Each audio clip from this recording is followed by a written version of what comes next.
In January 1994, amid a ferocious blizzard that blanketed the entire White Mountains range, the town of Conway, New Hampshire held its breath before something strange and chilling.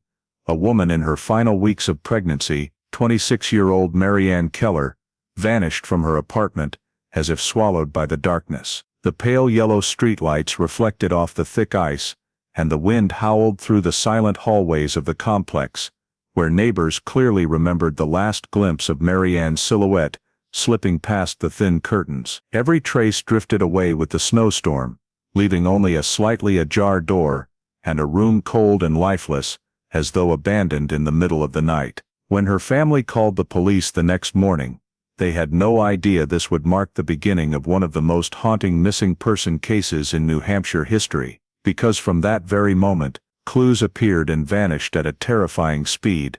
A patch of deeply compressed snow in the woods, flickering lights in the middle of the storm, an exhausted woman appearing miles from home with fragmented memories, and strange biological samples that the 1994 forensics team couldn't explain. Each piece surfaced only to sink again, as if the forest itself was trying to hide something. For years the town remained divided between those who believed Marianne had fallen victim to some force, and those who thought she was concealing the truth. But no one could prove anything, and the case slowly faded into obscurity like so many other cold files, until a cold case unit detective, 26 years later, reopened file NH94-218, and discovered biological samples that had never been tested with modern DNA technology. What happened next didn't just turn the entire disappearance upside down. It opened a door to a dark truth that Conway was never mentally prepared to face. This isn't just the story of a woman who vanished on a blizzard night. It's about fear, isolation, buried memories, and a secret the Conway forest kept for more than 2 decades. Tonight, we're going back to the winter of 1994 to follow the disappearance that shook all of New Hampshire. A case everyone thought was asleep, but the truth never was. Before we dive deep into this shocking true story, let us know where you're watching from, and if you love journeys to find forgotten justice, don't forget to subscribe so you don't miss the next part. Conway, New Hampshire sank into a freezing January night in 1994. The sky was thick with heavy snow that silently covered the icy roads and swallowed every sound. Lone yellow lights in front of porches slanted through the falling snow, creating a murky glow that made the whole town look wrapped in white fog. The wind gusted in waves, sweeping across rooftops and making the wooden signs in front of the already closed shops rattle softly. At the end of the small road leading to the Willow Creek apartment complex, 26-year-old Marianne Keller, belly heavy in her final weeks, waded through ankle-deep snow. She clutched her coat tightly around her body, her breath coming out in thin clouds of mist under the hallway light. The neighbor downstairs last saw her just before 11 p.m., walking heavily, but hurriedly, one hand on her lower back, the other cradling her belly as if feeling mild contractions. When Marianne opened her apartment door, the hinge let out a small but sharp creak in the dead silence. The warm yellow light inside flicked on, casting her bulky, slightly swaying shadow onto the thin curtain. Then the curtain stopped moving, the door closed, and silence swallowed everything. That night the snow kept falling, the wind kept screaming through the buildings, and Marianne's apartment gradually went dark, its single window glowing faintly before going completely black before midnight. The next morning, while the sun still hadn't broken through the thick gray clouds, Marianne's best friend Laura knocked on the door after getting no answer on the phone. The door was ajar, as if someone had forgotten to lock it properly. Inside, no sound, no sign of Marianne. The dim early light fell across a room that was unnaturally still. Her maternity coat still hung behind the door. Her snow-covered boots sat neatly where she always left them when she came home. No mess, no note, just complete emptiness. Laura tried calling a few more times, her voice growing shakier with each attempt. Marianne's family immediately phoned every hospital around Conway. No one had admitted a late-term pregnant woman overnight. The hours passed with mounting tension, as if everyone sensed something wrong hiding beneath the strange silence of that small apartment. Finally, Near mid-morning, when every attempt to reach her had failed and panic had crossed the threshold, the Keller family officially called the Conway Police Department and reported, "Our daughter, a woman in her final weeks of pregnancy, has been missing all night with no trace." Just 15 minutes after the Keller family's call, 2 Conway police patrol cars pulled up in front of the Willow Creek apartments, tires crunching over the thick snow still marked with scattered early morning footprints. Snow was still falling lightly, but the wind had died down, leaving the air thick with piercing cold drifting from the woods behind the buildings. Sergeant Paul Merrick and young officer Marlene Avery were the first on scene. They climbed the icy steps to apartment 2B, where Laura still waiting. The door cracked open as if the whole room had just taken a sharp breath before sinking back into uneasy quiet. Merrick gently pushed the door wider with his gloved hand, examining the hinges and lock. No signs of forced entry, no pry marks, no unusual scratches. The door had been normally opened or by someone inside. The gray morning light slanted into the small apartment, revealing everything still bizarrely in order. The maternity coat hung behind the door, sleeves faintly damp as if she'd only been home a few hours. Her snow boots sat neatly on the mat. No suitcase missing, no purse or ID taken, nothing to suggest Marianne had planned to be gone overnight. Avery checked the bedroom. Bedding slightly rumpled, but not enough to suggest a struggle. Kitchen counter tidy, dishes washed, a cup of cold tea sat on the table, a thin ring of condensation on the rim showing it had been poured not long before she vanished. Fridge still running, wall clock keeping perfect time. Everything indicated Marianne had come home, gone about normal evening activities, then abruptly disappeared. While the techs began photographing and documenting the scene, Merrick took Laura downstairs to interview the last people who saw Marianne.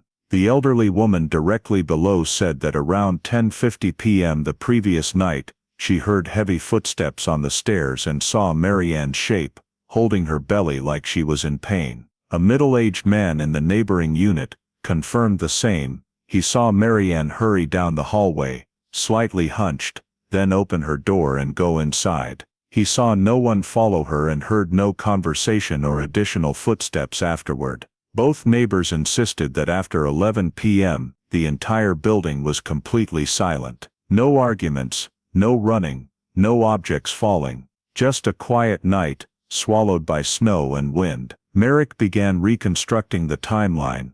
22:45, 23 o'clock. Neighbors saw Marianne arrive at the complex. 23 o'clock, 23:05.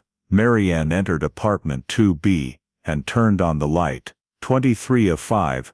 Dawn. No witness saw her leave. Next morning, friend Laura arrived, found the door ajar, and Marianne gone. In his notebook Merrick underlined key points. No signs of forced entry or struggle inside the apartment. No evidence of voluntary overnight departure. Marianne in final weeks of pregnancy, physically unable to travel far in deep snow. Weather that night, dangerous, -14 degrees Celsius wind chill, continuous snowfall, slippery roads, severely reduced visibility. Avery added in those conditions, a late-term pregnant woman leaving unprepared would face high risk of hypothermia or exhaustion within 1 hour. This raised strong suspicion that Marianne could not have left on her own, or if she did, something extremely sudden and unusual forced her to. After compiling statements, examining the scene, and considering her pregnancy, Merrick wrote in his report, "Case classification, missing adult, high-risk pregnancy, immediate search required." In Conway, a missing person case was rarely escalated to high risk within the first hour, but Marianne's met every criterion: extreme weather, late-term pregnancy, no contact, and zero reasonable explanation for the disappearance. As officers prepared to expand the search around the complex, Merrick glanced back at apartment 2B's strangely ajar door, as if it had witnessed the last moment of the previous night, but couldn't speak. This was no longer a routine missing person case, and every sign showed time was working against them. The moment the case was classified high risk, Conway police launched a large-scale search. Less than an hour later, the Willow Creek complex was packed with patrol cars, flashing lights reflecting off the thick white snow and trembling red and blue streaks in the freezing wind. Snow continued to fall, relentlessly covering any footprints within minutes, making tracing almost hopeless. Sergeant Merrick personally commanded the first search team. 2 K-9 units were brought in, along with 6 officers, and nearly a dozen local volunteers, who showed up after hearing a late-term pregnant woman had vanished overnight. Conway was a small town, where serious incidents were rare. Word spread fast and shocked everyone. The K-9 team started in the hallway outside the apartment. The handler let the dogs scent one of Marianne's sweaters. One dog whined softly, the other circled the parking lot a few times, but both quickly grew confused. The scent was too faint in the deep cold, constantly buried by fresh snow, making direction nearly impossible to determine. The handler shook his head at Merrick. The wind erased everything. By 10 a.m., Merrick ordered the search radius expanded to 2 kilometers around the complex. Teams of 3, 4 people each were equipped with radios, flashlights, maps, and first aid kits. They fanned out,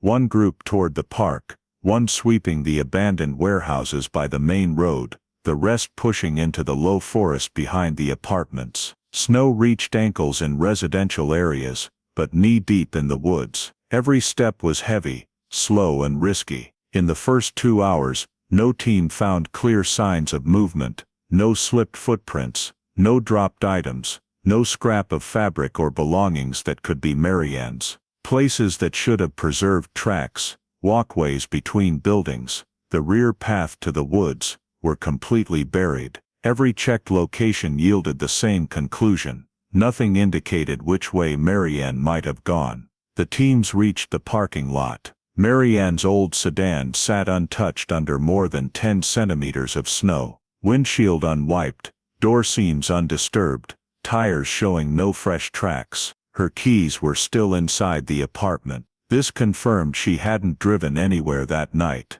Next they swept dumpsters, rear exits, storage sheds, and overlooked corners of the property. Nothing suspicious. No maternity coat, something Marianne absolutely would not have left without in 15 Celsius weather. No scarf, gloves, or any sign of preparation to go outside. Over the radio Avery relayed reports from outer teams, all negative, no trace. The silence after each update made the atmosphere heavier. While search teams pushed deeper into the woods, a crowd of residents began gathering under the complex's overhang. Many had known Marianne since she was a child. Some had worked with her at the town grocery store. An elderly woman insisted she'd heard something like a cry during the night, but wasn't sure if it was human or just wind through the pines. Another mentioned seeing a flash of light in the forest around midnight, but couldn't tell if it was someone's flashlight or reflection from a passing car on the main road. These scattered accounts only added confusion. Fear crept into every conversation, every glance toward the snow-covered trees. If Marianne left voluntarily, why no coat? If someone took her, why no one heard a vehicle? If she met with accident, why no signs of struggle or calls for help? Around 1 p.m., the snow shifted from light flurries to heavy waves, like a white curtain dropping over the town, cutting visibility to a few dozen meters. In that bone-chilling cold, Merrick stood in the low woods, breath freezing in front of him, listening to the wind and the distant sporadic barking of the K-9s. He felt time slipping away, not just for the search, but possibly for Marianne's life. Conway had endured many harsh winters, but never a disappearance this baffling. And as the snow continued swallowing every trace, everyone understood they were racing something more dangerous than the cold, the absolute silence of nature, capable of burying all answers in just hours. Early afternoon, after many hours of fruitless searching, a team led by Officer Avery pushed deeper into the northern edge of the woods bordering the apartment complex. This was an area few people ventured into during winter. Trees grew sparsely, the ground sloped gently, and thick snow had erased every trail beneath a uniform white blanket. Wind whipped through the pines, shaking the branches and sending cascades of fine snow that quickly covered any trace. Avery took the lead, probing the snow with a stick before each step to avoid hidden holes or submerged rocks. The three other team members spread out, sweeping their flashlights side to side, looking for anything Marianne might have left behind. A dropped item, a skid mark, or simply an area of snow that looked disturbed. In these conditions of deep snow and high wind, they knew that if a clue existed, it had to be found fast before it was buried for good. They had advanced about 200 meters when one of the volunteers suddenly signaled to stop. Avery turned and immediately saw what was wrong. Ahead was a distinct depression in the snow, more than a meter square. Unlike the uneven surface around it, this patch was compressed flat and tight, with a slight concave dip in the center, suggesting someone had knelt or sat there for a prolonged time. Avery crouched low to examine it. The thick layer of snow had been pressed into an unnaturally hard flat slab, though there were no clear impressions of knees or hands. The degree of compression indicated clear human body weight. The edges showed small fractures revealing older snow beneath, something rarely caused by passing animals. What worried them most was what they didn't find. There were no footprints leading to or from the spot. Fresh snow had already covered everything. No blood, no scraps of fabric, no discarded items, no signs of struggle or scuffle, just the compressed patch, stark and alone in the white expanse. Avery scanned the surroundings, trying to get her bearings. Snow was now falling harder, new flakes already softening the edges of the depression minute by minute. She keyed her radio. "This is Avery. We've located an area of unusually compressed snow. Possible someone knelt or sat here. No signs of struggle or blood. Send forensics." Sergeant Merrick responded almost instantly. "Mark the location. Don't disturb anything else." The team began placing 4 bright orange marker stakes around the site and stringing nylon tape to preserve the scene. One officer measured the depth of the depression, while another photographed it from multiple angles. These small details could become critical evidence later. While waiting for forensics, Avery kept studying the depression. She tried to picture what might have happened here on that snowy night. Had Marianne knelt because of sudden labor pain? Had someone paused here to wait? Or was this the spot where something occurred that the snow had managed to hide, everything except the shape of the indentation itself? None of the answers felt solid, but the sense of wrongness was undeniable. As the team widened their search around the area, they found nothing more. No trail leading to the frozen creek, no exposed ground, no dropped belongings. The compressed patch remained the only clue in the entire northern woods, an ambiguous but significant one, because it was the only place in the forest that proved a human had been there close to the time Marianne vanished. As the winter afternoon sky shifted to a greenish gray, Avery called the team back to the staging area to await the forensic unit. On the way out, she kept glancing back at the compressed snow among the trees. It stood there strangely silent, like a mark just clear enough to show something important had happened, yet not clear enough to say what. Nothing could be concluded yet, but everyone understood that patch of compressed snow was not random. And though it was only a faint sign, it might be the first piece of a mystery still far from solved. When Avery's team returned to the staging area at the forest edge, snow was falling so heavily that nearly every trace they had found earlier was already disappearing. Sergeant Merrick stood beside the patrol truck, radio clutched in his hand as if letting go might mean missing the next vital clue. Avery briefed him on the compressed patch, and Merrick gave a short nod. This was the final piece he'd been waiting for to connect the scattered facts from the morning. At that moment, a middle-aged man, Harold Timmons, approached. Neighbors described him as the guy who walks his dog no matter how bad the storm. Timmons seemed hesitant, but finally stepped forward and said that the previous night he had passed the northern tree line. For a few brief seconds, he saw a flash of light among the trees, a small low point of light, like a flashlight, not a car headlight. It appeared, and then vanished completely, with no sound of footsteps or voices. Like someone bent down looking for something, he said. Then it was just gone. When Avery asked the time, Timmons was certain it was close to midnight, less than an hour after neighbors last saw Marianne. Merrick flipped open his notebook and underlined 3 points. Marianne was in her final week of pregnancy. The deep compression matched a kneeling or seated posture. The light appeared in that exact area, at that exact time. From those 3 pieces, a chilling theory took shape. Marianne may have left her apartment in labor and given birth outside in the snow. Avery looked again at the photos of the compressed patch. The depression was even, undistorted, no twisting like a fall, no disturbance around it like a struggle. It resembled someone focusing all their strength on a single moment, and given Marianne's stage of pregnancy, the image was painfully clear. What made no sense was that her apartment showed no signs of preparation to leave. Coat still on the hook, boots by the door, hospital bag untouched. If Marianne had gone out into a blizzard in slippers and a thin sweater, there was only one explanation.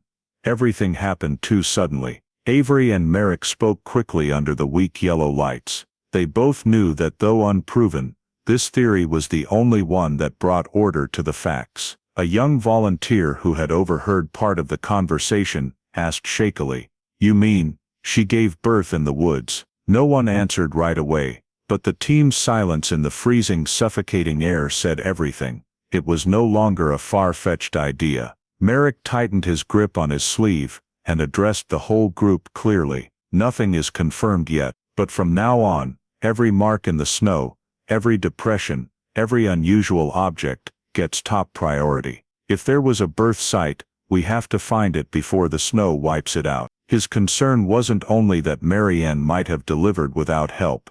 What kept Merrick restless was the total absence of blood traces, tire tracks, or discarded clothing. If Marianne had given birth there, where was the baby? And if someone else had been present, what had they done? Following protocol, Merrick kept the theory from the family, but he knew one thing. If Marianne had delivered under these conditions, both she and the child were in extreme medical and environmental danger. Avery felt the atmosphere shift. This was no longer a missing adult case. It had escalated to an entirely different level, an outdoor obstetric emergency, possibly involving third-party intervention. Another thick layer of snow fell, erasing the markers the searchers had just placed. Avery looked toward the dark tree line, where the flashlight had been seen the night before, and felt something even stranger lying beneath the white. From this moment, the case had turned. It was no longer the story of one woman disappearing.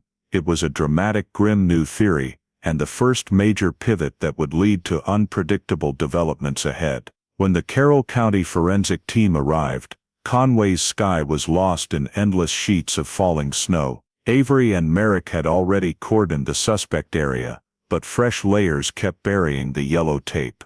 Portable floodlights were set up, casting harsh white light onto the compressed patch the search team had found hours earlier. Linda Cartwright, seasoned forensic technician, stepped out of the van. She gave the scene a quick visual scan, then dropped to her knees to observe with the naked eye before touching anything. If we'd been an hour later, she told Avery, it would all be gone under new snow. Avery pointed to the exact depression. Under the lights, its shape was unmistakable, deep, even, undistorted, no surrounding disturbance. Not a fall, certainly not a struggle. It looked like someone kneeling or sitting for minutes. Linda leaned closer and immediately noticed what the search team had missed, a patch of snow that wasn't completely white. When she gently lifted the surface layer with a metal probe, an area beneath revealed faint streaks, mixed with thin frozen tissue-like fibers. Not red,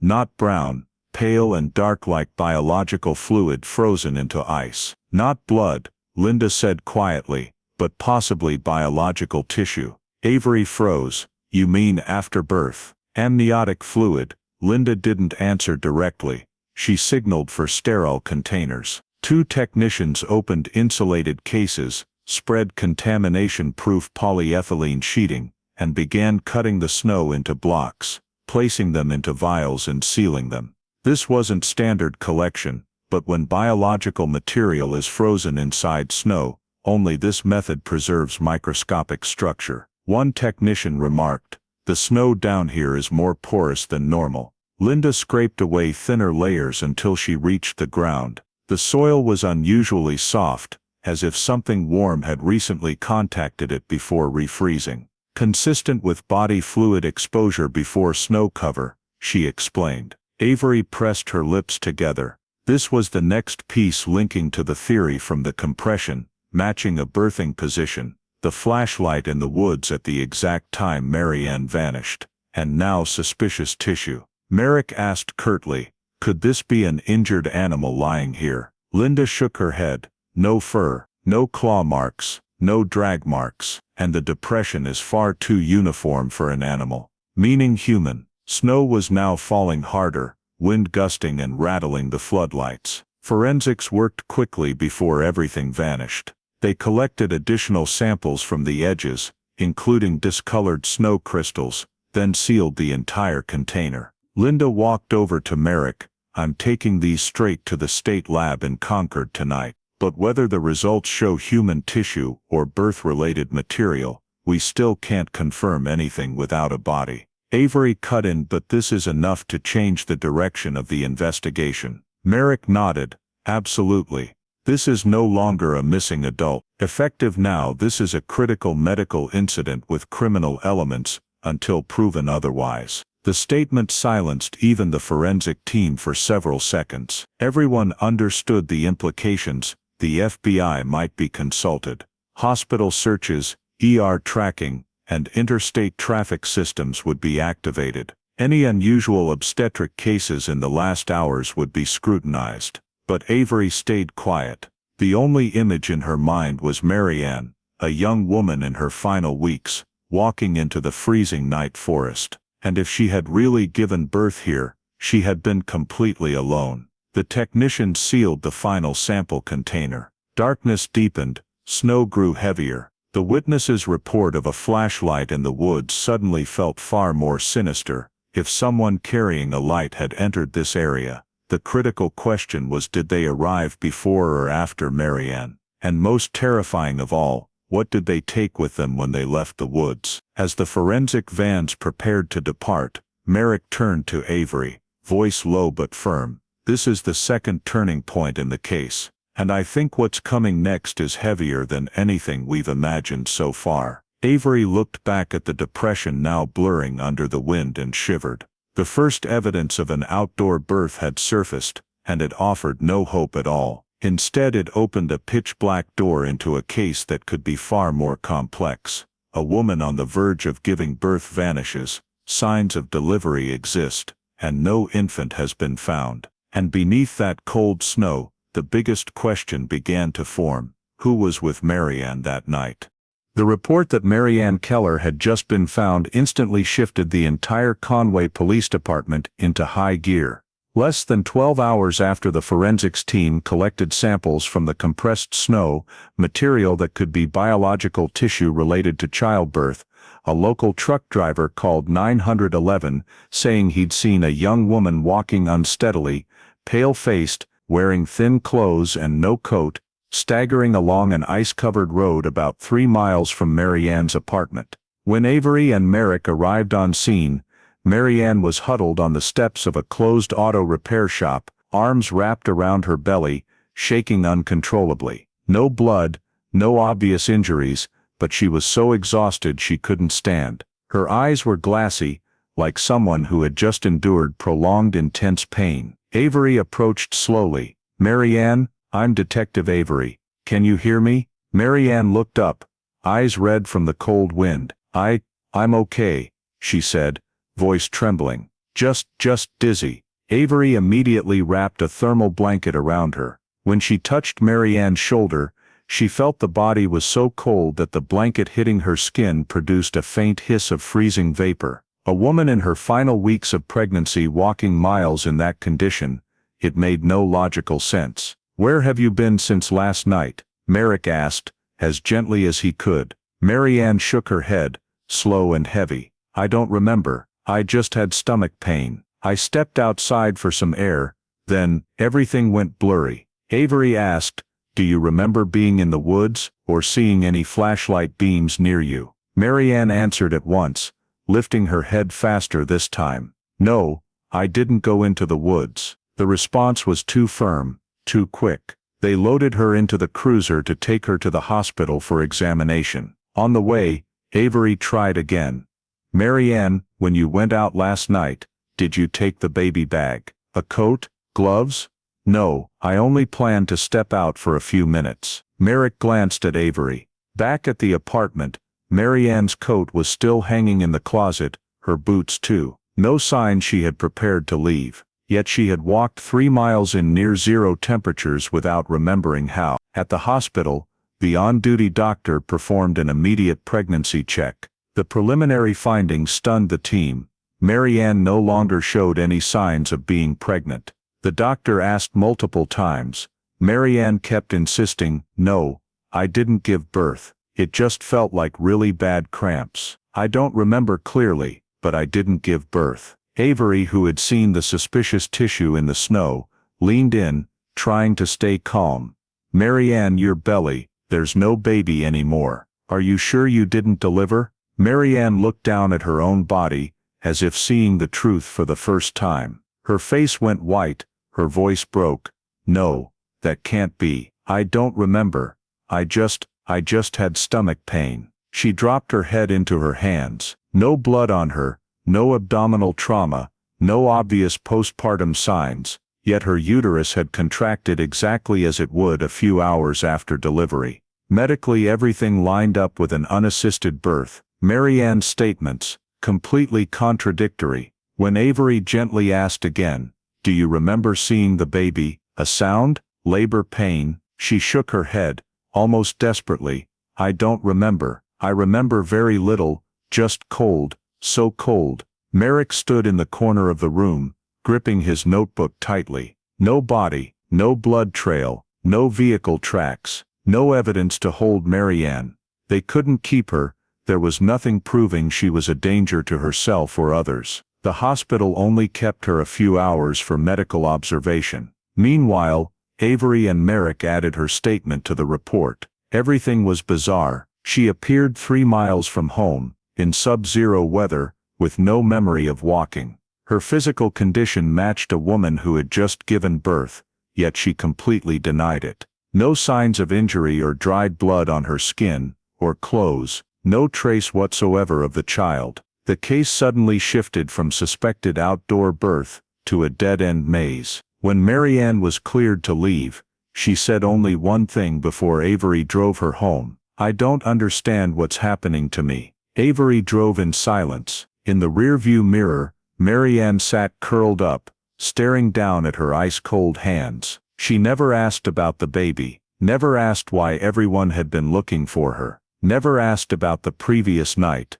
as if a portion of her memory had been erased, or locked away. When Avery dropped Marianne at her apartment, Merrick radioed, nothing to hold her on. No charges, no evidence of a crime, but the case just hit a brick wall. Avery watched Marianne walk through the door, small figure against the snow. A pregnant woman vanishes in the night. Suspected birth in the woods. Biological tissue. No child. Marianne reappears, denying everything. Every piece existed, but put together, they didn't form a complete picture. That night, Merrick said only one thing in the briefing room: "We're still missing the most important thing, the baby," and until they found it, everything was just shadows on white snow. After Marianne reappeared disoriented with fragmented statements, the investigation descended into chaos. She denied giving birth, denied being in the woods, denied seeing flashlights, while forensic evidence pointed the opposite way. The Conway community grew frantic, and that very panic produced a wave of false tips that pulled the investigation off course for weeks. The first red herring appeared just 2 days after Marianne was found. An elderly woman who lived a block away swore she saw Marianne carrying a blanket like she was holding a newborn on the morning of the disappearance. She described everything perfectly: small build, gray coat, long hair. Avery and Merrick checked immediately. Hours later they learned the woman with the blanket was actually a night shift restaurant worker, hugging a thick jacket to her chest against the cold. The witness, shown photos, admitted she had been so worried she saw what she expected. The second lead was more serious. A boy entering the woods with his father to look for a Christmas tree found a bloody cloth on the trail, not far from the compressed snow area forensics was analyzing.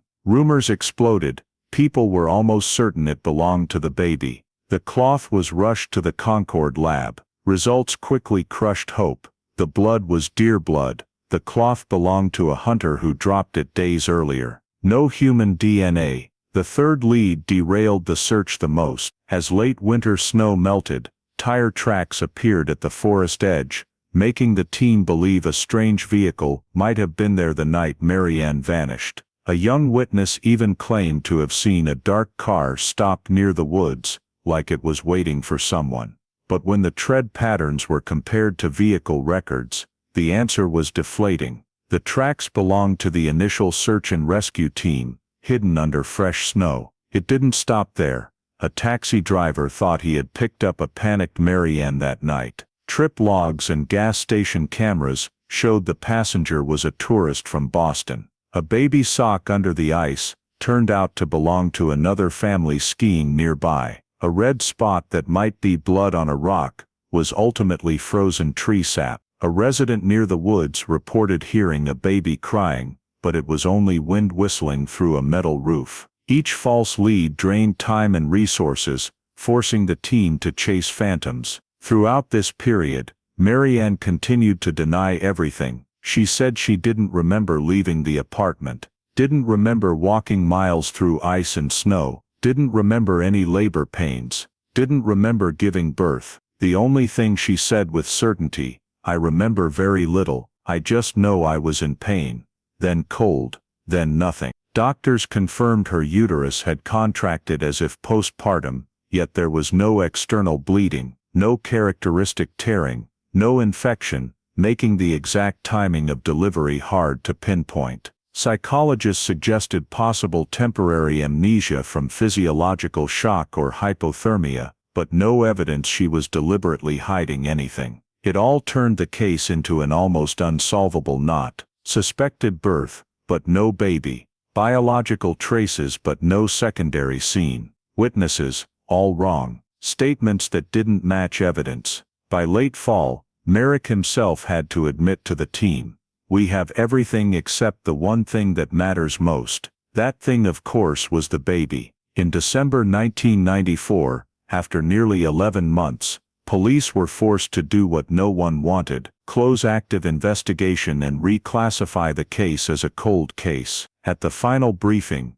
Avery stared at the box labeled, "Keller, Marianne, 1994, infant missing." Unsolved. It felt like putting a period on an unfinished, wrong, and incomplete story. The case officially became one of New Hampshire's biggest mysteries of that year, slipping into silence, buried under thick layers of time's snow. Only after nearly 3 decades would it be reopened, and that reopening would be strong enough to shake the entire community. Nearly 3 decades passed. The Marianne Keller case had been buried under stacks of old files, surfacing only in scattered winter conversations among Conway residents. But in early 2020, when the New Hampshire State Police launched a program to review stalled missing persons and suspicious death cases, file number NH94218, Marianne's case, reappeared on the priority list. Detective Ethan Ward,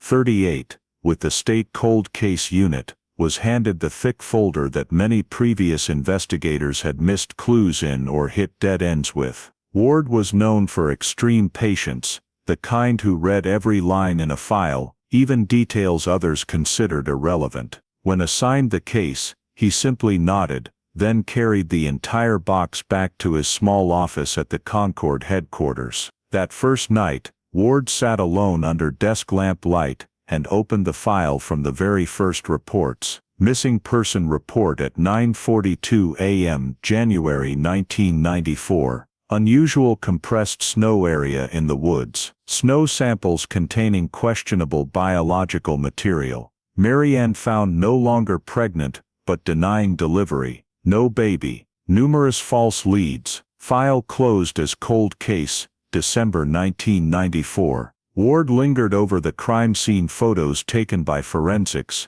the depression in the snow, vials of snow samples, brief reports limited by 1994 technology. Each image felt like a door that had never been fully opened. Tucked inside was a sealed evidence envelope bearing an old forensic stamp and handwritten note. Suspicious tissue sample, collected at snow scene, stored frozen. Ward frowned. He turned to the next page. The 1994 forensic report was only 4 lines. Sample contains unidentified biological fluid. Insufficient technology for DNA analysis. No conclusion reached. That was the line Ward underlined 3 times. Insufficient technology. In 1994, DNA analysis was only basic STR profiling, inadequate for frozen, snow-contaminated, partially degraded samples, but in 2020, everything had changed. The state lab had next-generation whole genome sequencing capable of extracting genetic material from tiny nearly disintegrated soft tissue samples.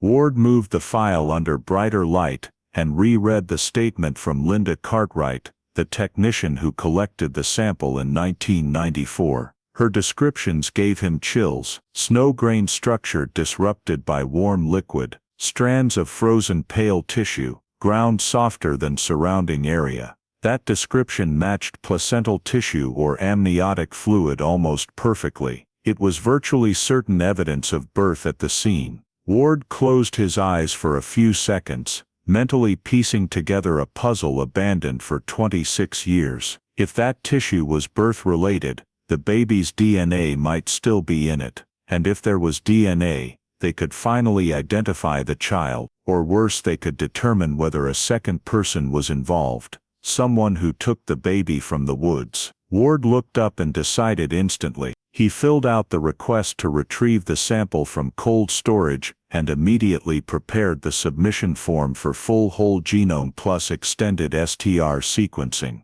An evidence clerk brought out the container, smaller than Ward expected, holding 2 glass vials sealed in old polymer. The paper labels had yellowed, but the forensic signatures were still legible. "This has been in storage 26 years," she said. Ward answered quietly, "Long enough." He placed them in a portable cooler and carried them himself to the state lab. Before handing them over, he looked at the technician and spoke calmly, but with something deeply restrained. "I want everything you can get. Maternal DNA, neonatal DNA, any third-party contributors, every particle, every possible contamination." The technician paused. "How fast do you need it?" "As fast as you can possibly do it. This is a decades-old cold case. I don't want it spending another winter on a shelf." Leaving the lab, Ward glanced back one last time through the glass. White lights reflected off stainless steel while the 1994 snow tissue sample lay in its cold box, waiting to be processed by technology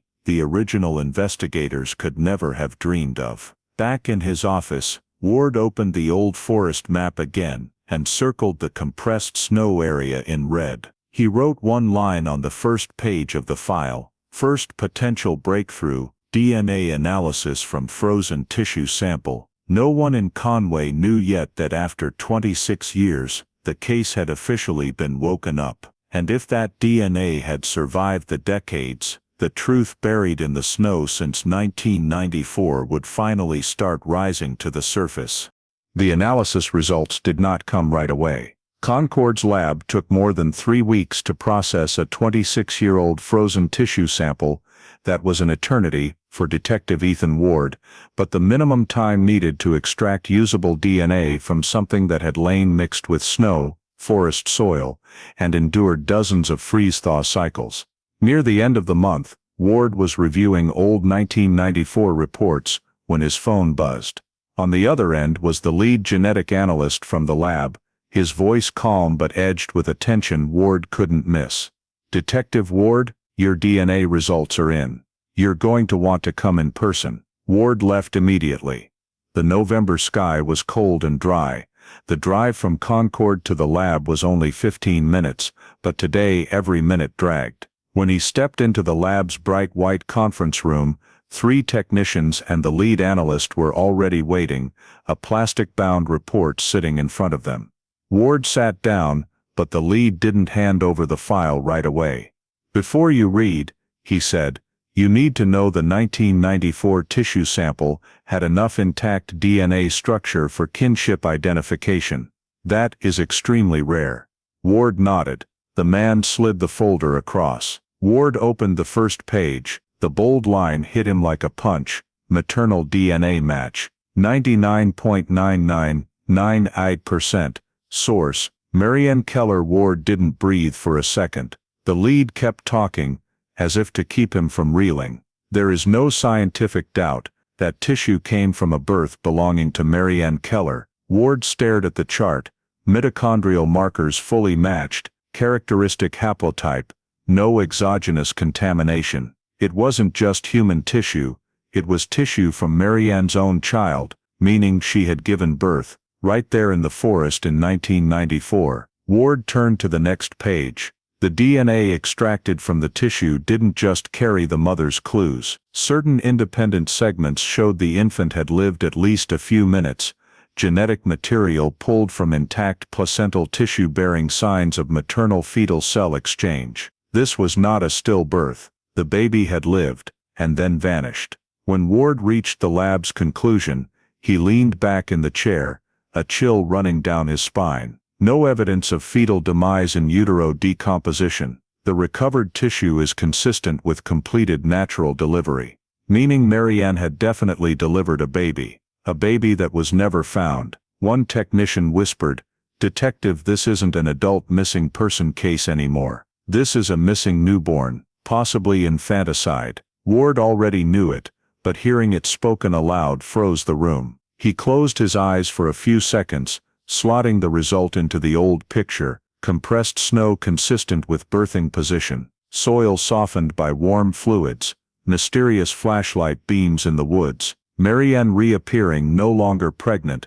with no memory, no blood, no infant, no sign of removal. Everything once doubted, dismissed as implausible, overruled in 1994 for lack of technology. And now, one line in a DNA report: Marianne Keller had given birth. Ward turned to the lead. "You're 100% sure?" 100%. "This is maternal DNA. There's no way it's wrong." Ward set the folder down, fingers laced. His mind raced. If Marianne really gave birth in the woods, 3 possibilities opened up. Marianne delivered and passed out. The baby was left exposed, died. But then there would be a body. A second person witnessed or intervened, and took the baby away. The most terrifying option. Marianne herself carried the baby off, and either forgot or deliberately hid it. But her disoriented state when found made that theory shaky. Ward closed the file. "I need a comparison with Marianne's current DNA." The lead nodded. "We already pulled it from her 2002 hospital records. It matches. Every path pointed to the same thing. A child had been born in the Conway woods on a blizzard night in 1994, and it had disappeared without a trace." Ward took the file to his car, but didn't drive right away. He sat there a few minutes, watching snow fall past the windshield, feeling the weight of a secret that belonged not just to one family, but to the entire town of Conway. When he got back to Concord headquarters, he typed the opening line of the new report: November 8, 2020. DNA results completely changed the nature of the case. NH94-218 is officially reclassified from missing adult to missing newborn, possible homicide. Investigation reopened, priority level 1. At the very end he wrote one short sentence, the one that brought a nearly 30-year-old dormant file roaring back to life: "The baby lived, and we have to find out where it went." The DNA results from Concord Lab still echoed heavily in Ward's head. Marianne had given birth in the woods that night, and the child had lived. No doubt remained. the case had entered a completely new phase. Ward knew he had to return to the Conway forest, but this time not with paper maps and hazy 1994 memories, but with every piece of modern technology he could muster. One late November morning, Ward brought a technical team into the woods, equipped with a LiDAR-equipped drone. Trees had grown thicker in 26 years, many ground traces were buried under decades of leaf litter, but LiDAR could pierce the canopy and reconstruct the entire terrain. The drone flew in a grid pattern, gliding over rows of ice-covered pines. Data appeared as a living topographic map. Every ripple, shallow trench and depression glowed in blue light. Ward froze the image on the area marked compressed snow in 1994. That depression, though distorted by time, was still visible. But what sent a chill down his spine was a second, clearer, deeper depression, about 50 meters away, hidden behind a cluster of old oaks. No 1994 report had ever mentioned that spot. The drone only showed surface shape. Ward needed something that could see beneath the soil. He brought in GPR to the newly discovered area. The radar was pulled slowly across strips of ground, sending waves downward and catching the bounce back. Ward watched the screen. At the second depression, the signal changed instantly. Smooth natural soil layers turned into jagged irregular lines, classic signs of soil that had been dug and refilled. A technician said quietly, "Depth around 40 to 50 centimeters. Looks very much like a hand-dug hole." Ward noted the depth and GPS coordinates, then stared into the cold forest. This could not have been missed if it existed when the 1994 search teams swept the area. But he remembered the weather report that night's blizzard had driven snow southeast, exactly where the second depression lay. Meaning within hours of the event, the hole would have been buried under deep drift. No one could have seen it. Ward had the data center run a 3D weather reconstruction of that night. When the model finished, everything matched terrifyingly well. Wind direction and slope funneled snow straight onto the burial spot, hiding it under an abnormally thick layer, explaining perfectly why the 1994 teams never found it. Ward watched the simulation, piecing together what he now knew. Birthing site, witness flashlight beams, a baby that lived, tissue dropped in snow, and now a patch of dug earth. It all formed a path. He crouched and took a soil sample from the edge of the second depression. The soil here was looser, softer than the rest of the forest, and when he touched it with gloved fingers, he felt fine mineral grains. Evidence of metal contact, possibly from a shovel blade. Not animal, not natural, human action. Ward stood still for a long time. Wind threaded through the branches, light filtered through old oaks, and the ground in front of him seemed to hold a secret buried for 3 decades. If the first depression was where Marianne gave birth, the second could be where someone later brought the baby. It was no longer baseless speculation. New technology had handed Ward a clear lead. Soil dug and refilled near the time of the disappearance. Ward returned to his vehicle, opened his laptop, and marked the new location on the digital map. He typed a short line heavy enough to turn the page on NH 94-218, secondary point of interest, high probability burial location. There was no doubt anymore. Part of the truth lay right beneath that cold soil, and Ward knew the next step would change everything. An official excavation, court-ordered, with forensics on site. After 26 years, the Conway woods had finally yielded their first critical clue. But Ward felt clearly, whatever was found down there might not just be the answer, it could be a shock far greater than anything he had imagined. After the second anomalous patch was confirmed by drone, LiDAR, and GPR, Ward filed for an excavation warrant. The evidence of 1994 tissue containing newborn DNA, combined with the new terrain analysis, was enough for a Carroll County judge to sign the order. One early December morning, the New Hampshire State Forensic Team entered the Conway woods with Ward. The air was knife cold, yet the forest was strangely quiet, as if it knew what was about to be pulled from the earth. The suspect area was marked with red stakes. Beneath fresh snow, the soil still showed darker than the surroundings, a clear sign of ground once disturbed and refilled. The forensic team began removing layers of leaf litter, thin snow, and moss. As the first soil was lifted, it was visibly wetter and softer than nearby areas. A technician probed with a rod and nodded. Matches the GPR depth exactly. They dug centimeter by centimeter. Minutes later, a shovel blade struck something small but solid. The sound was faint, yet everyone froze. The technician switched to a hand trowel and soft brush. When the soil was swept away, a tiny curved bone the size of a matchstick appeared in the morning light. Ward recognized it instantly. Infant bone. Forensics continued cleaning the area. A fragment of skull, then ribs, then minuscule joints emerged from the soil mixed with rotted fabric threads. The fabric, once pale white, now almost completely decomposed, clung to the dirt, as if it had been a makeshift baby blanket. One forensic specialist whispered, "Buried in a hurry. No container, no box." Ward stood silent. Despite being mentally prepared, the sight of that tiny skeleton still slowed his breathing. The child had lain here for 26 years,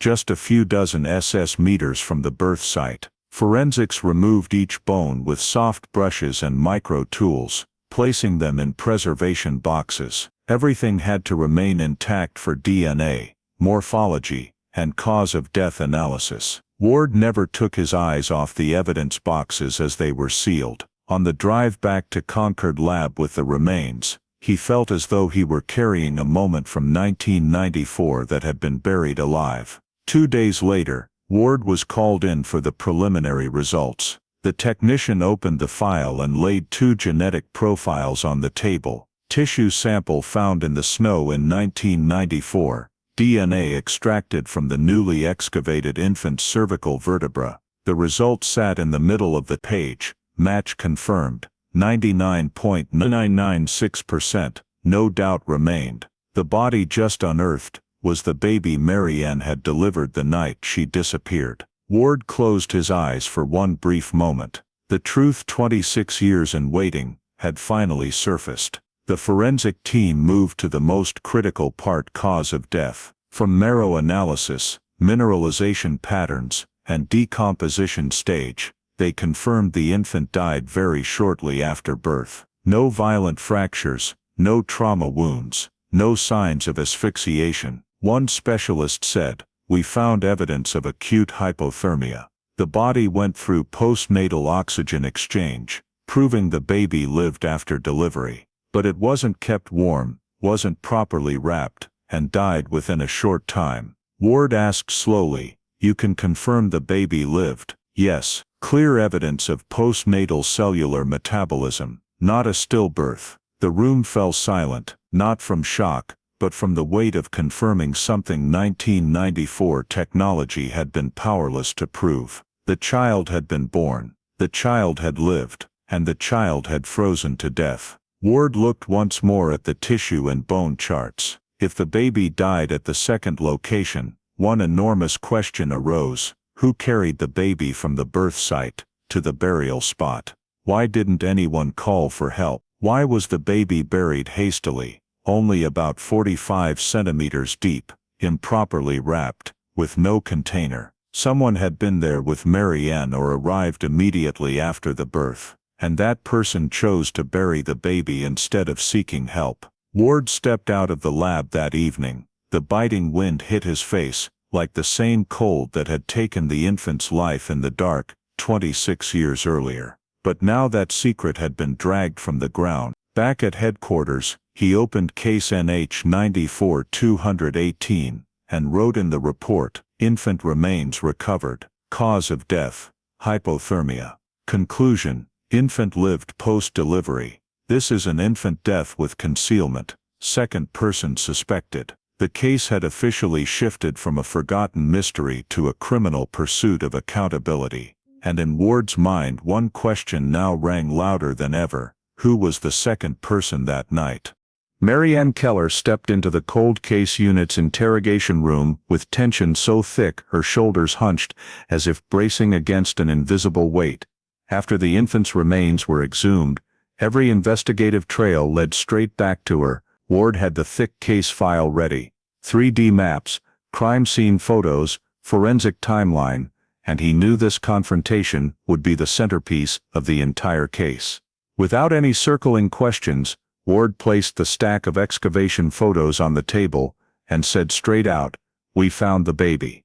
Marianne froze, her eyelids twitched slightly, as if he'd just said something impossible.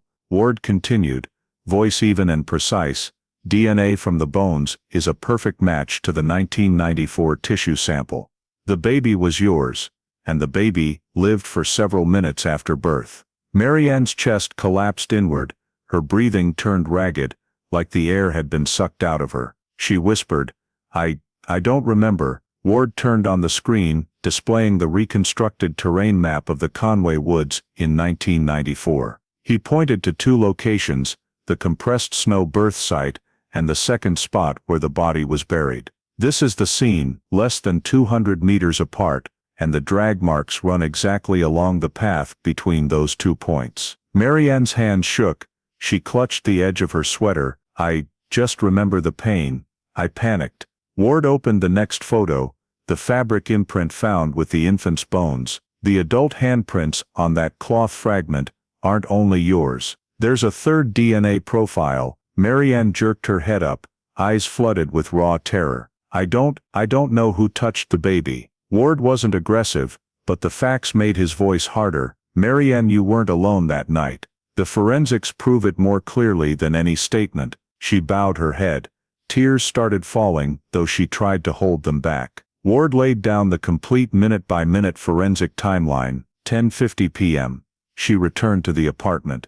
11 p.m. Signs of labor. 11:15, 11:30 p.m. Delivery. 11:30, 11:40 p.m. The baby was still alive. 11:40, 12:05 a.m. Drag marks. 12:10 a.m. Witness saw a light in the woods. 12:20 a.m. The baby died of hypothermia. "This timeline," Ward said quietly, but sharply, "shows someone besides you picked the baby up, moved the baby, and buried the baby." Marianne closed her eyes, as if trying to block the memories. "I didn't mean to hide it. I was scared." Ward leaned forward. "Scared of what?" She opened her eyes and looked straight at him for the first time. "Scared people would say I abandoned my baby, that I let him die." Ward spoke slowly, letting every word land. "Marianne, the baby died from the cold.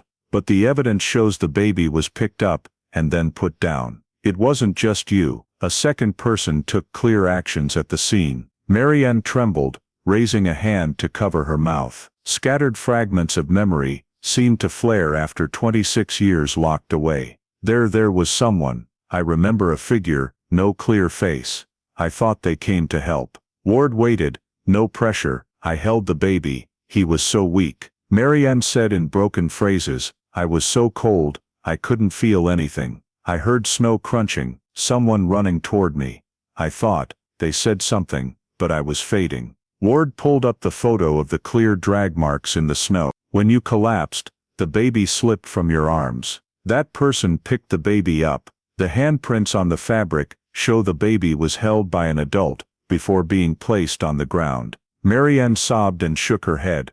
"I thought they were taking him to get help. I woke up in the woods, empty-handed. I didn't know where he was. I was too terrified to tell anyone." Ward said, "No one thinks you meant to do it.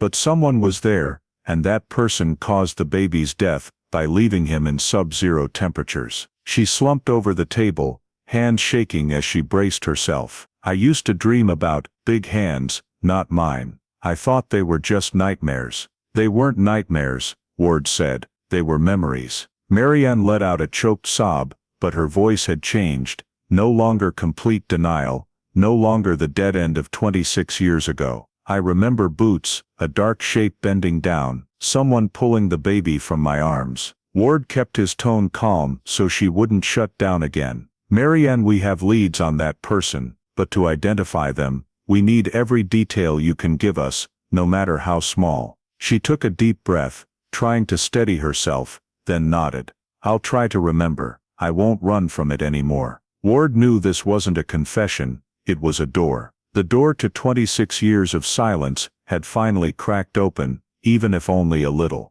"You don't have to carry this alone," Ward said. "But we need the truth to find the person who put your baby in the snow and disappeared." Marianne looked back at the timeline. Her eyes were blurred with tears, but the blind terror was gone. "I remember the smell of cigarette smoke, someone's breath, very close, rough hands, and the sound of crunching snow." Ward wrote down every detail. "Was the person a man?" "I think so." Ward nodded, expression neutral, but inside a major piece of the puzzle had just clicked into place. When Marianne was escorted out, she was almost drained dry, but something had shifted. She was no longer running from her memories. Ward closed the file and stared at the fabric fragment bearing the second person's prints. That piece of cloth, once buried with the child, had now become the key to the identity of whoever was with Marianne in the snowstorm of 1994. For the first time in 26 years,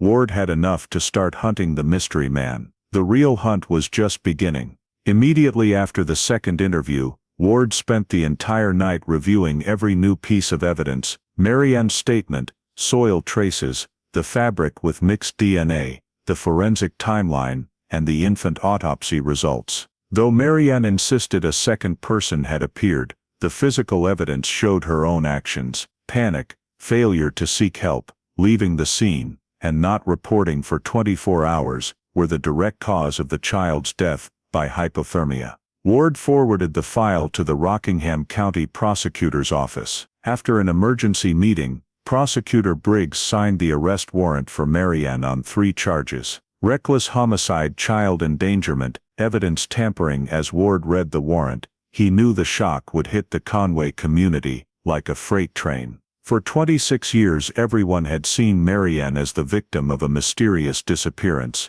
No one had ever imagined she could become the suspect in her own tragedy.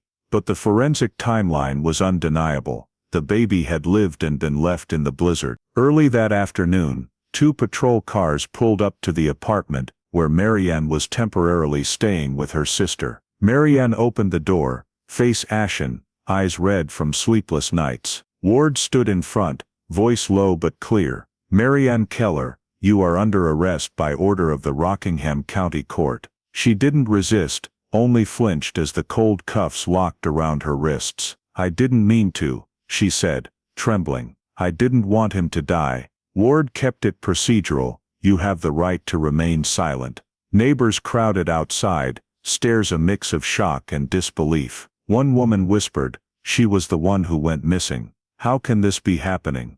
But the convoy still pulled away slowly, leaving a snow-covered yard and stunned faces behind. The news spread across New Hampshire within hours. Headlines were brutal and uniform: 1994 cold case takes shocking turn. Birth mother arrested after 26 years. The community split. Half believed Marianne was a victim of postpartum mental crisis in freezing conditions. Half insisted the forensic evidence spoke for itself. Drag marks, burial location, adult prints on the fabric, and years of silence. Ward took no pleasure signing the arrest report. He knew the investigation was far from over. Every piece of evidence pointed to a real second person at the scene, and that individual's actions remained the biggest missing piece. But he also understood, the law couldn't wait when Marianne's actions, even in panic, had caused a death. At the end of the day, Ward stared at the case timeline.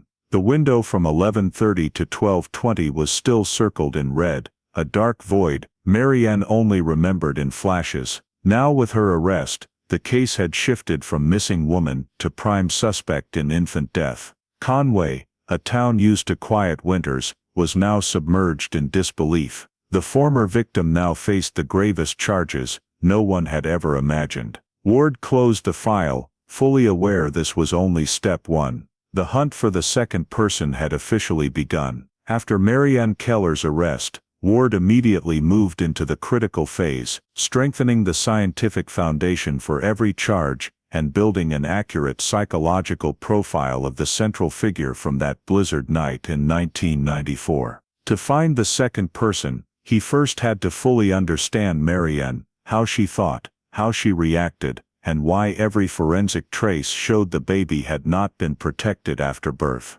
The comprehensive forensic report arrived just 3 days after the arrest, and it effectively demolished every theory floated from 1994 onward. The most crucial conclusions: the infant lived at least 6–10 minutes after delivery. No congenital defects or injuries. No evidence of intrauterine demise, cause of death, acute hypothermia, from exposure to sub-zero conditions. The meaning was crystal clear: the baby was not stillborn. If kept warm, held or taken to any shelter, the child would almost certainly have survived. Ward knew this conclusion formed the backbone of the reckless homicide charge. The baby died not from birth complications, but from being abandoned in the storm. In parallel with forensics, the cold case unit brought in Dr. Arlene Maddox, an FBI behavioral specialist, who had studied dozens of neonaticide cases and women experiencing cognitive dissociation during out-of-hospital births. Maddox reviewed all of Marianne's statements from 1994 to the present, family reports, her behavior in the latest interview, and the crime scene data. From that, she constructed a psychological profile with 3 main pillars: pregnancy denial, not mere avoidance, but psychological freezing. Marianne had prepared almost nothing for a baby, never spoke about giving birth, and told very few people she was pregnant. Maddox noted, this is deep-level denial, where the woman does not confront the pregnancy until labor begins. Fear-based decision-making. That night, when labor started, Marianne didn't call 911 or knock on a neighbor's door. She walked into the woods during a blizzard. According to Maddox, this is a classic sign of mind dissociation, when panic overrides normal logic, and the person acts only on raw instinct. Obsession with judgment, fear of discovery. Marianne had admitted in interrogation that she was terrified people would think she did something wrong. Maddox assessed in the darkness of the storm, the drive to conceal can overpower the instinct to protect the child. Reading the report, Ward recognized what he had long suspected: Marianne had no intent to kill, but every decision that night removed the baby's chance of survival. Alongside the psychological analysis, Ward continued reconstructing Marianne's path through the woods. The technical team used 1994 topographic maps, NOAA snow data, wind modeling, and distances between the 2 crime scenes. Results confirmed: Marianne left the apartment around 11:05 p.m., took a little-used shortcut straight into the woods. The birth site was naturally sheltered from wind. After delivery, she moved chaotically within a 20–30 meter radius, clearly disoriented. More importantly, she did not leave the woods immediately. Ski tracks, soil compression, and mud rock distribution showed Marianne remained near the birth site for approximately 25 minutes before walking away. But the forensics revealed what mattered most to Ward: only Marianne's traces were at the birth location. Additional traces from another person appeared at the burial site. Unknown identity, unknown gender, but the hand size and pressure pattern on the fabric suggested an adult who was not Marianne's size, and force distribution did not match. Ward read the report's final line: the handprints at the burial location are inconsistent with Marianne Keller. This confirmed at least part of Marianne's new statement was true: someone else had been there that night. Ward knew that in court the prosecution would hammer Marianne's responsibility. The baby died of hypothermia, in conditions she could have prevented. But as the investigator, he could not ignore that another person had touched the baby, carried the baby, and quite possibly was the one who placed the body in the snow and buried it. When Ward set the forensic report down, he understood the case had entered a new phase. Marianne Keller would stand trial, but the portrait of the second person, the dark figure flickering in her fragmented recollection, had now become the target he would pursue at all costs. The case did not end when Marianne was handcuffed. It had only turned to its hardest chapter. After completing the forensic analysis and psychological profile, Ward entered the most critical phase before trial: reconstructing the entire chain of events from that snowy night in 1994, using modern technology. The goal was not only to present a logical sequence to the prosecution and jury, but also to cross-check every statement Marianne had ever made, search for contradictions, verify real details, and narrow down the exact window when the second person could have appeared. The technical team began by building a 3D map using drone mapping, NOAA snow data, and seasonal wind simulations. Ward stood beside them as the finished model appeared. Willow Creek apartment shortcut into the woods birth site drag trade burial location. The 3D render recreated snow depth, sinkage, wind direction, and footpaths. When the timeline simulation ran, glowing dots representing Marianne's footsteps moved from the narrow road into the dark forest, then stopped at the birth site, where the snow was deeply depressed and the soil beneath unusually loose. Ward marked each segment according to the forensic timeline. 11:05 p.m., Marianne leaves the apartment. 11:15, 11:30 p.m., gives birth in a wind-sheltered spot. 11:30, 11:40 p.m., the baby is still alive, chaotic movement begins. 11:40, 12 a.m., Marianne's footprints circle in a 20-30 m radius.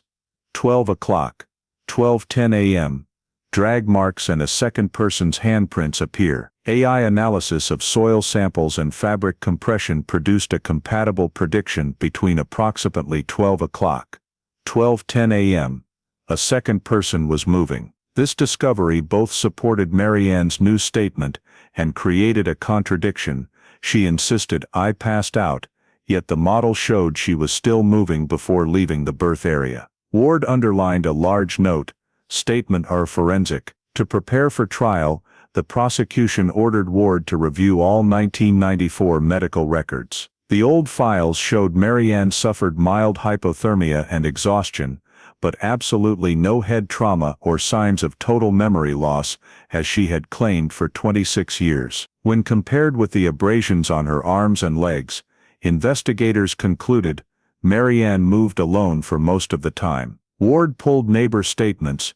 No one heard cries for help that night. Only one witness saw a small light in the woods around midnight. Ward fed this data into the model. Result: the light appeared exactly at the burial location and was visible only from one specific angle. That proved the witness was not mistaken. Ward requested a clearer simulation of the path, from birth site to burial site, approximately 180 meters. Yet the drag marks only appeared over the final 2/3 of the distance, not continuously from the start. This made Ward suspicious.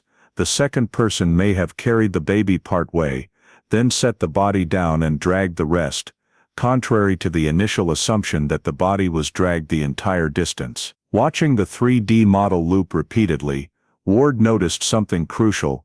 Marianne left the birth site in a completely different direction from the one leading to the burial spot. That meant she truly did not witness the burial. This was a key courtroom point. Marianne was responsible for the baby's death, but not necessarily the person who buried the child. However, the model also confirmed a major contradiction in her statement.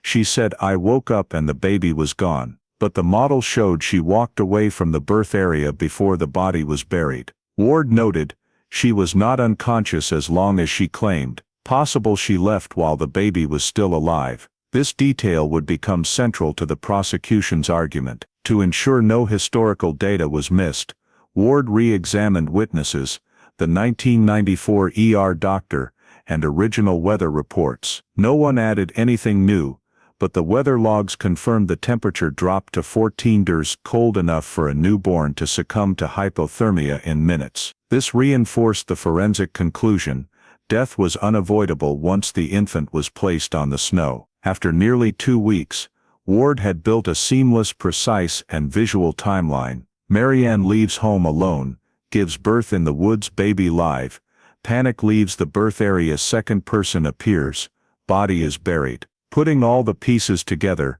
Ward clearly felt the case's complexity.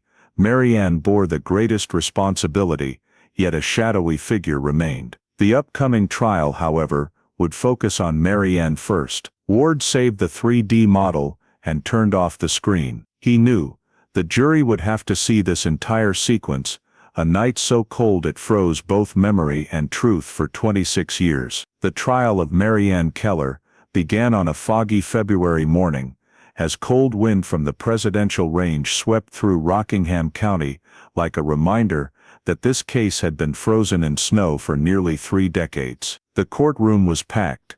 New Hampshire press, Conway residents, young attorneys observing, everyone waiting to see if modern forensic science could defeat 26 years of Marianne's denial. She entered the room pale, hands trembling slightly, looking like someone already drained before the proceedings even began. Prosecutor Briggs opened by launching the full 3D model of the 1994 night. As the lights dimmed, a large screen displayed the glowing blue path Marianne took, leaving Willow Creek Apartments around 11:05 p.m., crossing the snow-covered road, turning onto the shortcut where snow was deep and wind swirled, then stopping at a deep depression, the birth site confirmed by forensics. Briggs narrated as if taking the entire courtroom back to that night. Snow compressed in the shape of a kneeling body, soil beneath disturbed by outdoor labor, and most crucially, 100% maternal DNA confirmation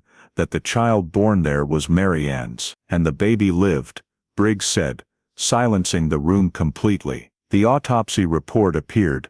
No defects, not premature, no injuries prior to environmental exposure. The infant died of acute hypothermia, something that would not have happened with even minimal care. Briggs continued with the simulation results, a drag trail over 180 meters from birth site to burial, snow compression and drag angle clearly showing human action, not animal. Fabric fragments found with the bones bore Marianne's handprints, and those of a second person. With every detail, Briggs paused, looking directly at the jury as if to say, "Science is not on the defendant's side." Defense attorney Rowe rose to counter. She did not dispute the forensics, but focused on Marianne's mental state that night. Rowe described Marianne as a woman in postpartum shock, panic, dissociation, a condition that prevented the brain from receiving or processing information. A mother giving birth alone in a blizzard, out of control, no longer capable of rational decisions, Rowe said, her voice slow and sympathetic. She stressed that forensics confirmed a second person, meaning the burial could not be attributed entirely to Marianne. If someone else appeared, we cannot know exactly what happened in those moments, she said, planting a shadow of doubt in the jurors' minds. Briggs fired back immediately. He stood, his voice hardening like melting ice. Shock does not make someone walk 180 meters through the woods. Shock does not explain the defendant leaving the birth site before the body was buried. Shock does not explain 26 years of silence. He pointed to the 3D model, hammering home the forensic truth. Marianne walked away while the baby was still alive, and was not unconscious nearly as long as she claimed. But the trial truly turned, when Briggs unexpectedly called a witness no one had heard mentioned in 26 years. Raymond Trout, who lived a few hundred yards from the Conway woods in 1994. He took the stand, hands slightly shaking, eyes on the floor. Briggs asked, "Is there something you never reported?" The courtroom held its breath. Raymond took a long breath and said, I saw her go back into the woods again. After things quieted down, I clearly saw it was Marianne. Ward, sitting in the back, felt someone squeeze his chest. This was the one piece the simulation could not answer, whether Marianne was aware of what she was doing. Briggs pressed, "You're certain?" Raymond replied, "Under the streetlight, I saw her perfectly. She stood there, looking into the woods, then turned away." The courtroom erupted in whispers. Raymond continued, quietly, but clearly, "Her belly, it wasn't big anymore." That sentence landed like a block of ice. It bolstered Briggs's entire argument. An unconscious person does not return to the scene. A person in mindless panic does not stand staring into the woods where her child lies freezing. It proved Marianne remembered far more than she admitted, and her 26 years of silence was not just a memory gap. It may have been a choice. Marianne collapsed forward onto the table, hands over her head, body shaking violently. Rowe tried to request a recess, but the judge said the witness must finish. Jurors scribbled non-stop.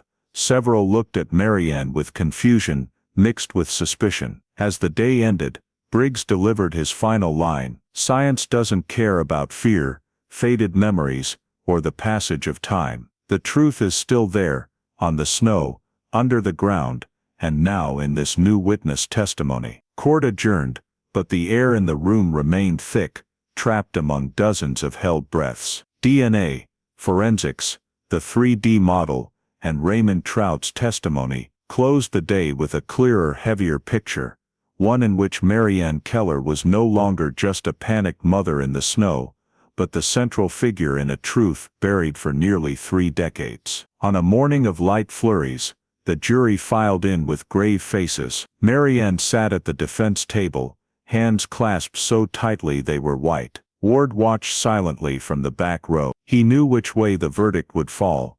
The forensics were too clear, the timeline too tight, and the final witness testimony had tipped the scale completely. When the judge asked everyone to rise, the room fell silent. The foreperson, voice steady and unshaking, read the verdict: "We find the defendant Marianne Keller guilty of reckless homicide." No one shouted, no one reacted loudly, only Marianne's sharp pained breathing and quiet sobs from her family's row. Defense attorney Rowe bowed her head, resting a light hand on Marianne's back, but saying nothing.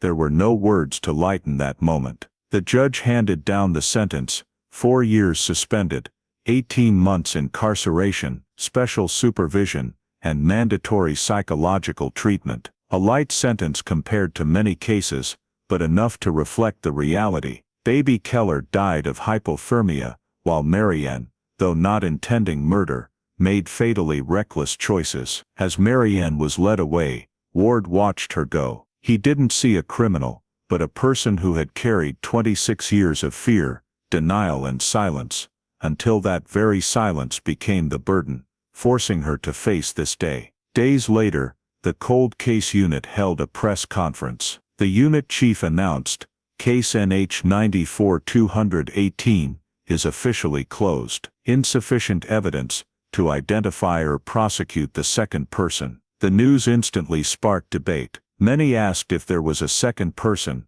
why weren't they pursued? Ward understood: no name, no complete DNA profile, no identifiable actions, all of it left the law unable to move forward. That person existed in forensics, but not in any legal file. American media analyzed the case for weeks. Major outlets called it a triumph of modern forensic science, a textbook example of the value of DNA, soil analysis, 3D reconstruction, and GPR in reopening old cases. They also highlighted the failures of 1994, tissue samples never properly tested at the time, witnesses overlooked, technological limits that let the case fade into oblivion for decades. Ward gave a short interview: "We don't hunt villains to punish, we search for truth to bring baby Keller home." No one spoke further about the second person. Some reporters pushed, but Ward repeated one thing: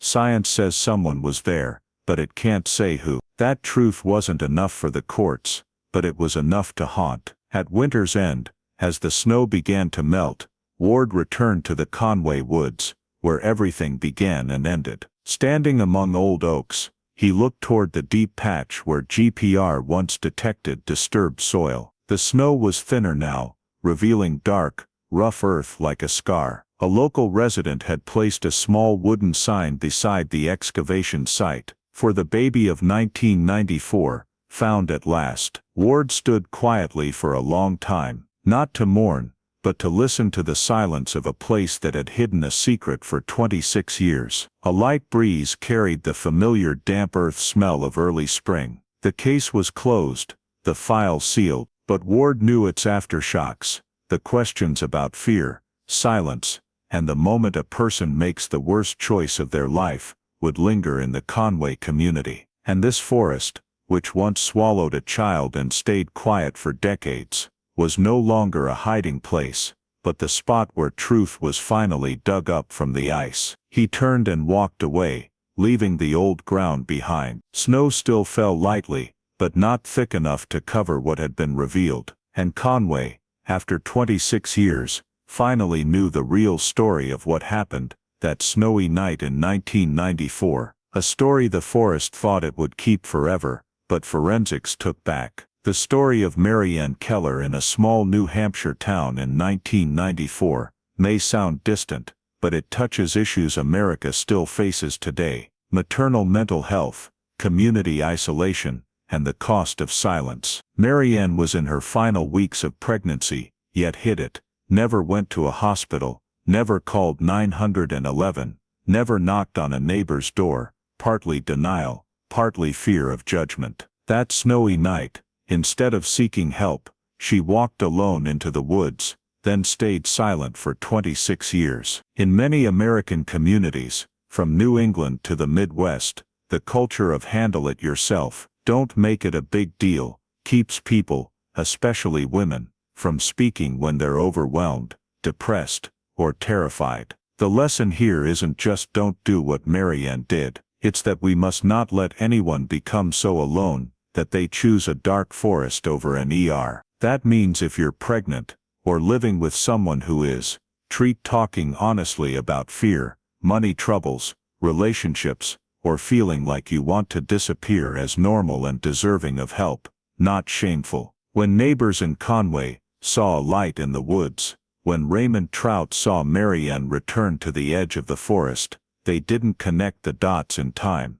It took him 26 years to come forward as a witness. In today's America, if you notice something off, with a child, a pregnant woman, a neighbor, call, ask, contact police or social services, even if you're afraid of making a big deal. And the final lesson from the cold case unit, DNA, and 3D modeling: the truth almost always surfaces. So hiding and silence is never the safe path. Better to seek help early, when things can still be saved. Thank you for following to the end of this 26-year case journey. If you want to keep joining me for more stories of truth and hard-won lessons like this, don't forget to subscribe to the channel. See you in the next video, where we'll continue opening cold cases everyone thought were buried forever.